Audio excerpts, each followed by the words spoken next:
Hello everyone, Wild Rocket Health is here with you from Istanbul, Turkey. The month is September, the year is 2023.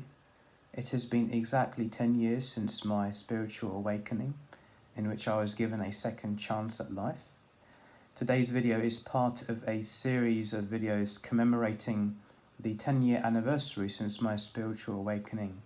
And the goal through this series is to explain and elucidate on a number of topics and subjects which have helped me greatly since my second chance at life began. And today's topic is part number 7, which is building an internal paradise. Now, what do I mean by this? Well, following on from the self-love, self-acceptance video, which is actually the groundwork for what I mean by building an internal paradise. We start off with, as I was talking about before, self-love, loving and accepting every single part of yourself, no matter how unsavory or negative you feel certain aspects are.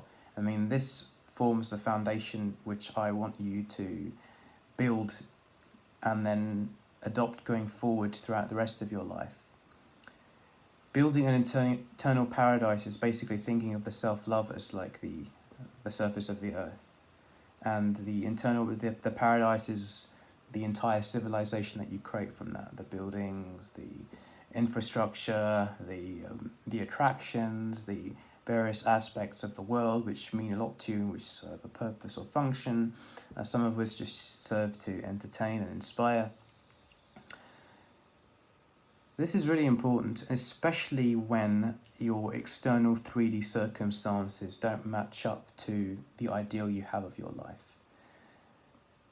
It's so wonderful to try and change the world, to try to make an impact. However, a lot of us try to do that, but then we neglect our own inner state. And this is always a losing battle, because even though you may make some changes in the outside world, if you'll never feel satisfied, you'll never feel like you're doing a good enough job, because you're always in a state of lack, because you haven't really worked on yourself. You're trying to build outwardly without really tending to the heart fire within. So building an internal paradise really starts with making every single moment of your waking hour an expression of your genius, of your talent, of your sources of inspiration. And this is an attitude that I want you to carry forth in every aspect of your life.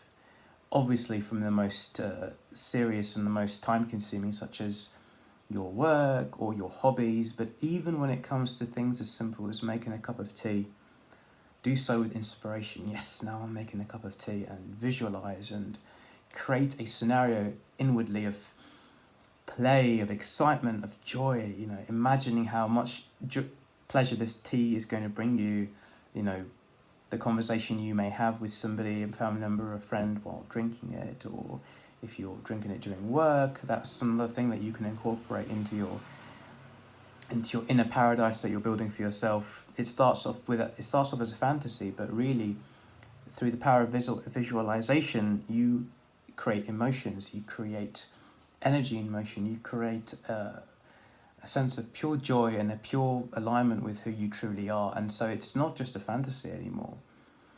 You are you're building a paradise which is so fun, which is so inspiring, and which carries the emotion that underlies the nature of your very existence.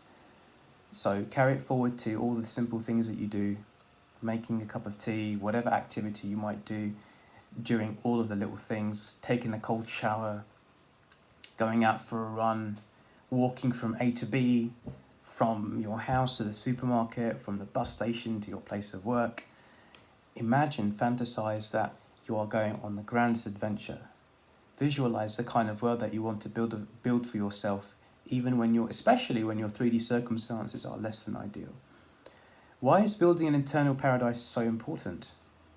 Because through doing that, and through doing it consistently, you're acting as if you are already in the place that you want to be in. You're not doing so from a place of lack, saying, oh, I wish it was like this.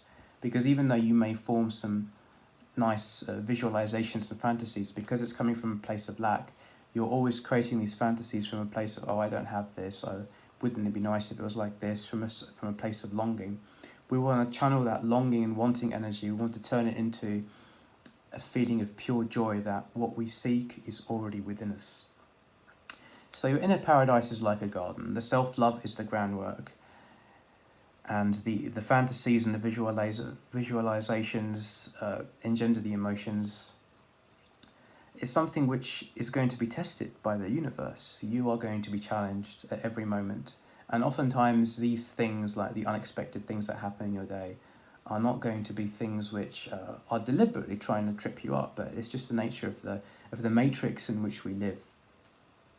So we want to consistently do that, and you'll be surprised by how beautifully your life transforms. Just simple things like brushing your teeth, simple things like waking up in the morning, simple things like preparing a beautiful meal. So much, it's all imbued with a kind of cosmic dance. And this cosmic dance is really, really informative and really, really powerful. Another powerful way we can create an eternal paradise is to follow what I like to call our edges. What do I mean by edges? I mean certain things in our bodily and physical experience that bring us a sense of unease, right? Whether it's something somebody said to you or unhealed traumas from the past. Learning how to move into those edges through meditation, through allowing those traumas to come up and feeling into them fully, following the process of those steps, can really help create a more powerful eternal paradise, because now you've integrated those darker wounds. So now you're able to replace them, or at least not always replace them, but kind of build on who you are, knowing that those darker pasts are integrated. So now you can easily find a place for the more positive alternatives you want to build for yourself. Visualization is very powerful. Building an internal paradise really makes use of your creativity skills through visualizing an alternative world that you want for yourself.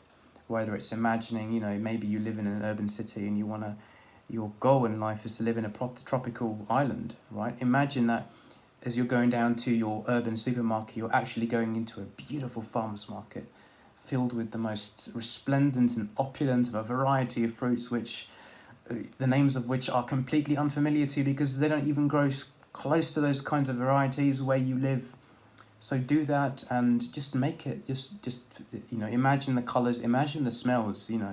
There are obviously a lot of scientific studies done online explain to us how our sense of smell is one of the things which brings to mind the most memories and associations. Imagine the smells, imagine the colours, the textures, the air that you're breathing. Try to pull on childhood examples of joy or earlier examples of your life of similar things and try to transplant those into the creative image of what you want to create. And slowly by slowly, because you're living as if you're already there, your external reality has no choice but to eventually match up to that. And once you do, you'll be living your truth. This has been Wild Rocket Health with you. I hope you enjoyed this video. I really enjoyed making it, and if you enjoy the content I put out there, please subscribe, leave a comment explaining to me how this video, what this video made you feel, any impressions you might have, and I'll be very grateful. Wild Rocket Health with you from planet Earth.